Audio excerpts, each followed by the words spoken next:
Olá, meus irmãos, com a graça e a misericórdia de Deus, estamos aqui na nossa comunhão diária e crendo de todo o nosso coração que a mão poderosa de Deus é sobre todos aqueles que o amam e que guardam a sua palavra.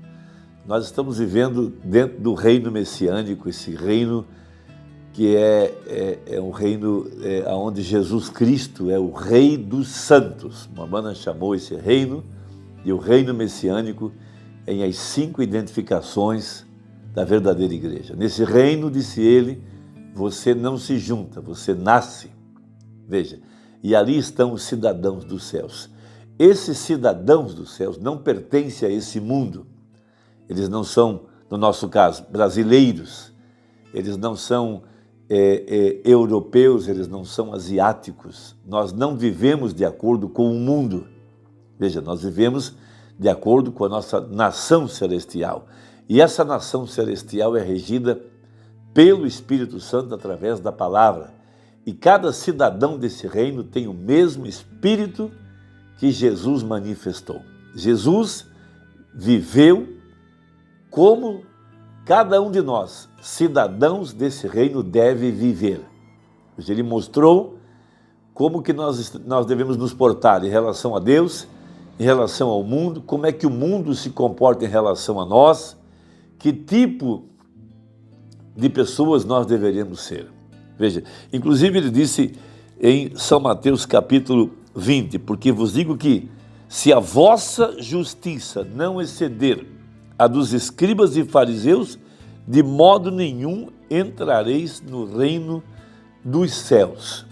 E em Mateus 12, verso 28, ele diz, mas se eu expulso os demônios pelo Espírito de Deus, é conseguintemente chegado a vós o reino de Deus. Então o reino de Deus está entre nós, ele é invisível, porém real. Mas mais do que isso, ele está dentro de nós. Como há um hino que nós cantamos, o meu país está dentro de mim.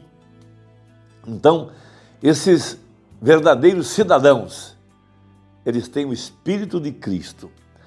E quando Jesus estabelece o Sermão do Monte, em Mateus 5, ele veio mostrar a enorme diferença entre um cidadão do reino e um cidadão do reino das trevas. Veja, e nós temos aprendido com Mombrana que Deus nunca ficou sem uma testemunha. Nunca. Nesse tempo agora, ele também tem testemunhas. Veja, ele nunca ficou sem testemunhas. Não importa se seja uma minoria, poucas pessoas, mas ele sempre terá uma testemunha. E em cada era houveram vencedores.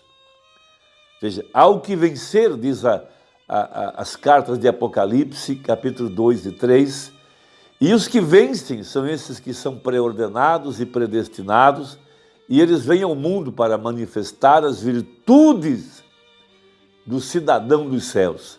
Porque Jesus disse, Pai, eles não são do mundo, como eu também não sou. Estando no mundo, guardei-os em teu nome. Veja, Jesus disse, aqueles que tu me destes, nenhum deles eu perdi. Portanto, esses cidadãos do reino dos céus são manifestados quando eles enxergam a luz da hora, e a luz da hora é a palavra feita carne, de acordo com São João capítulo 1. O poder para nos transformar está em reconhecer a palavra para o dia, ali está o poder para o novo nascimento. Isso é Mateus capítulo 1, aonde diz a Bíblia, veja, e tantos quantos o receberam, deu-lhes o poder. Então, o poder para transformar é quando essa luz que brilha nas trevas, de acordo com a Bíblia. Veja, Naftali, Zebulon, a Galileia dos gentios viu uma grande luz. E que luz foi aquela? A palavra feita carne. Então, em cada era tivemos os vencedores. Veja, na era de Éfeso, ao que vencer, dar-lhe-ei a comer da árvore da vida. Era de Esmirna, ao que vencer, não receberá o dano da segunda morte. Veja, seguindo, Tiatira, ao que vencer, veja, ao que vencer darei eu a comer o maná escondido e dar-lhe uma pedra branca. Na pedra branca, um novo nome escrito, o qual ninguém sabe, senão aquele que recebe. Veja, depois, e ao que vencer e guardar até o fim as minhas obras, eu lhe darei poder sobre as nações, e com vara de ferro as regerá, e serão quebradas como vaso de oleiro, como também recebi de meu Pai. Seguindo, veja, o que vencer, Sardes, será vestido de vestes brancas, e de maneira nenhuma riscarei o seu nome do livro da vida, e confessarei o seu nome diante do meu Pai e diante dos seus anjos. Veja, Filadélfia, ao que vencer, eu farei coluna no templo do meu Deus, e dele nunca sairá. Escreverei sobre ele o nome do meu Deus, e o nome da cidade do meu Deus, a Nova Jerusalém, que desce do céu. Veja, do meu Deus e o meu novo nome. Veja, Laodiceia, ao que vencer, lhe concederei que se assente comigo no meu trono, assim como eu venci e me assentei com meu Pai no seu trono. Quem tem ouvidos, ouça o que o Espírito diz às igrejas. Em todas as eras é a mesma advertência. Agora, para poder ouvir de Deus é necessário uma virtude, veja, do cidadão do reino dos céus. Que virtude é essa, irmão Júlio? Bem-aventurados humildes de espírito.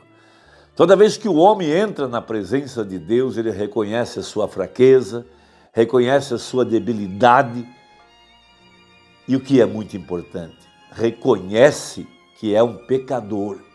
Veja, essa é a principal necessidade que nós temos, reconhecer que o homem pecou e destituído está da glória de Deus. O homem foi deformado pela ciência, religião, a árvore da ciência do bem e do mal, veja, conhecimentos acadêmicos, e ele está muito longe da imagem que Deus o criou. Hoje o homem não é mais homem como deveria ser, a mulher não é mais mulher como deveria ser. Houve uma invasão de atribuições, uma invasão de responsabilidades e uma confusão mental, espiritual e física sobre toda a humanidade, onde ninguém mais sabe o seu papel, ninguém mais sabe sua posição e suas atribuições. Veja, porque tudo está pervertido nesse Éden de Satanás.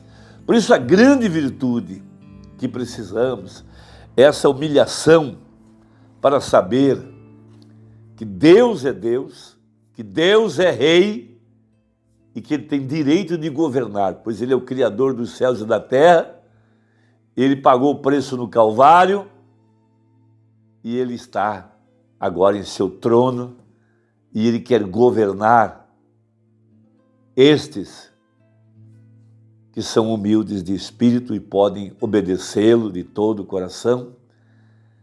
E Deus é um Deus justo, seu caráter é amoroso, seu caráter é santo, e podemos ter certeza de que Ele o fará para o nosso bem, para a nossa perfeição, para a nossa felicidade, com o propósito de nos levar à eternidade.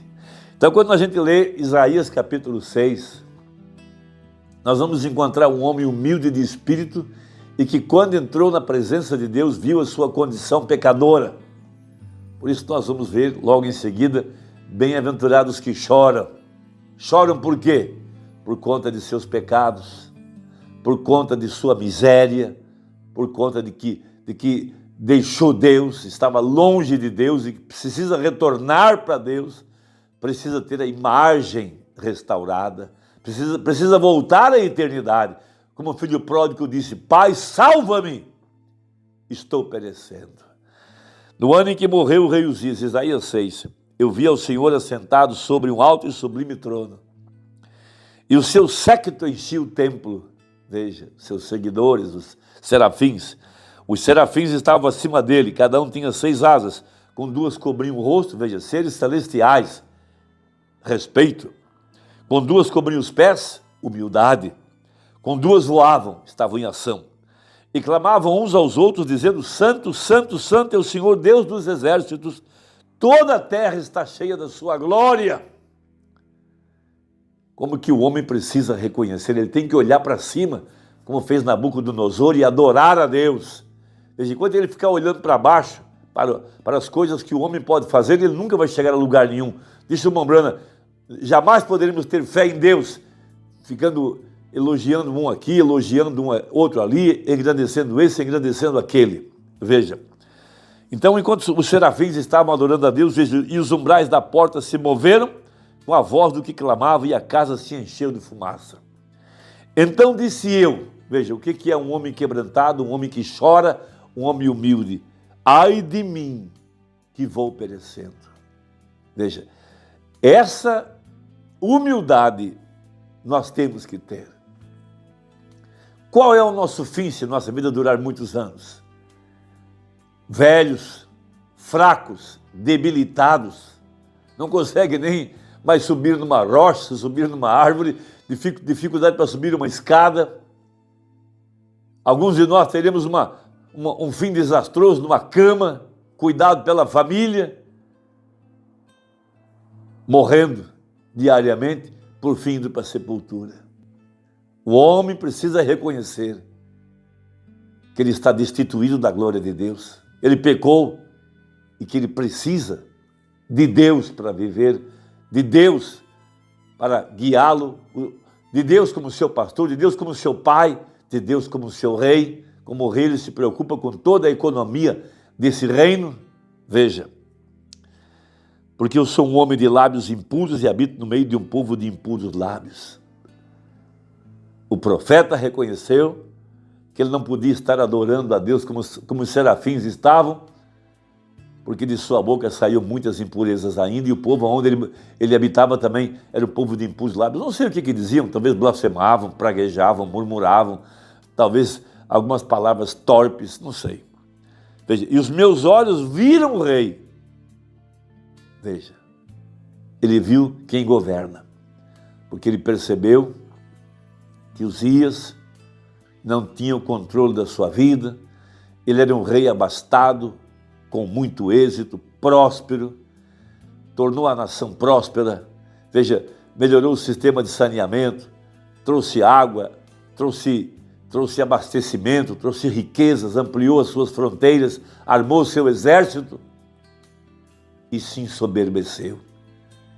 E tomou uma posição que não era dele. Ele tomou um incensário e quis entrar além do lugar santíssimo, foi advertido pelos sacerdotes, ele não ouviu, quando ele meteu a cara pelo véu, a lepra lhe saiu na testa, logo ele foi morar com os leprosos e logo ele morreu. Isaías viu o fim triste que ele teve por ter desobedecido, não se ter sido humilde, não se humilhou para a vontade de Deus, não se humilhou para a vontade de Deus sobre a sua vida, quis invadir. Veja, invadir o lugar de outro, invadir uma posição que não era dele. Isaías olhou para isso e ele aprendeu. Ele aprendeu muito. Ele aprendeu com essa visão. Ele aprendeu que não podia ser arrogante, não podia ser soberbo, não podia ser altivo, que ele precisava reconhecer sua fraqueza, sua debilidade, sua condição pecaminosa e que ele era um pecador. Ele precisava reconhecer, veja, a majestade, o Senhor dos exércitos. Agora vem o consolo, mas um dos serafins voou para mim, trazendo na mão uma brasa viva. Oh, grande Deus, veja, traz essa brasa viva para purificar nossos lábios, que tirara do altar com uma tenaz. E com ela tocou a minha boca e disse, eis que isso tocou os teus lábios, e a tua iniquidade foi tirada e purificado o teu pecado. Depois disso ouvi a voz do Senhor que dizia, a quem enviarei e quem há de ir por nós? Então disse eu, eis-me aqui, envia-me a mim. Veja, depois de entrar em sua presença, humildade, para poder fazer a vontade do rei, para poder ser um homem que estava exercendo influência sobre aqueles que Deus queria salvar e libertar.